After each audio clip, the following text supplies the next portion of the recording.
We have Lynn, the life coach, and we have Glenn, the bartender. What's going to happen is that the format now is we're going to review. We're going to review the last video and just air out some points and some feedback that came back from everybody out there, and we thank you for your feedback. And so we'll go ladies first, and keep it clean. Keep it clean. Try to. We know it's a little tough sometimes. Okay. So, Lynn, what's your take on some of the feedback? We've had some great feedback, and we certainly appreciate everybody's comments and thoughts. And one of the things that kept coming up, and Glenn and I apologize for this, is that in the original episode, we weren't as clear as we could have been about the specifics of the situation. There were dynamics that were involved that didn't come out in our video talk, and so we were aware of those specifics, and we were garnering our comments based on those. But everybody else's comments, of course, were based solely on what they saw us talking about. And so I think because Glenn was really the only one that was present, that he should explain some of the things that we left out. I can't remember what the hell we left out, to be honest with you. My idea of hassling is a little bit different than what the young lady perceived. I did speak to her afterwards. This will be a couple days later. She said that she was okay with it. If she needed my help, she would have been okay to jump in and say, give me a wink, give me a nod. Done. And I would have said something to her. The guy had a few drinks. He wasn't intoxicated. He wasn't loud, abusive, verbal. He had asked for her phone number, and she did say no. Now, does that mean no, he shouldn't be talking to her, or no, I can't even say the word, buzz off. We'll try to be polite. Sex and travel. There you go. We had a great comment where somebody said she shouldn't have to resort to sex and travel. And if you really, really think about that, it creates, it took me a minute to figure out what that was all about. But it's very interesting. A lot easier to say the F word. I don't understand it here. Oh.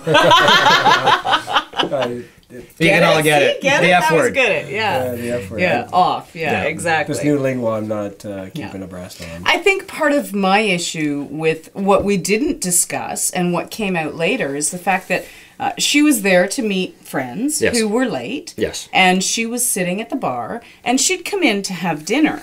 And one of the comments was that, you know, she had two legs. She could have gotten up and moved.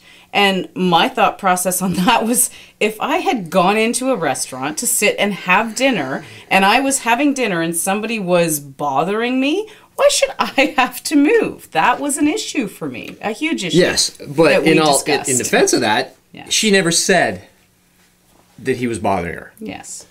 He probably was entertaining her for somewhat until you're correct. It started off as something where when he would walk away, she would laugh and say, "Wow, this guy just doesn't give up. Yeah, that's good. He's not going to quit." Yeah. And sure, after the fourth or fifth time, it became a bother, and I could see, when he would walk away, she'd roll her eyes, or she's like, "Oh, for God's sake, what the fuck is this guy doing?" Yeah. But what the what sake? Yeah, well, I'm allowed to. I'm just the guy behind the bar, so we say it a lot anyway.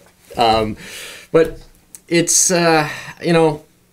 something that I don't feel I should have to step up to the plate, so to speak, unless she really, really needs my help. If she was drunk and he was bothering her, that's a different story, because then I got to focus on both of them and say, okay, she's really defenseless. Right. I'm going to have to step up. But you also have an obligation as a bar, too. You do. You definitely have an obligation. If somebody, you can't serve anybody to the point of intoxication at all, regardless of whether somebody else is saying, "Oh, well, we're driving him home." I still believe the bottom line is that if you are a man or a woman, you go to a restaurant/bar, you are sitting at the bar, you are trying to have a drink or have a meal, and somebody is constantly bothering you, that the bar should have a responsibility to step in. However... Okay, that's good. Let's listen to your last words and then we'll cut it off. Thank you so much for that. I was going to fall asleep there in a second. Anyway, I disagree with the fact that she still needs to give me a nudge and say that she's done. She's had enough of this guy. That was my however. Okay, well, then cheers to that. All right, cheers.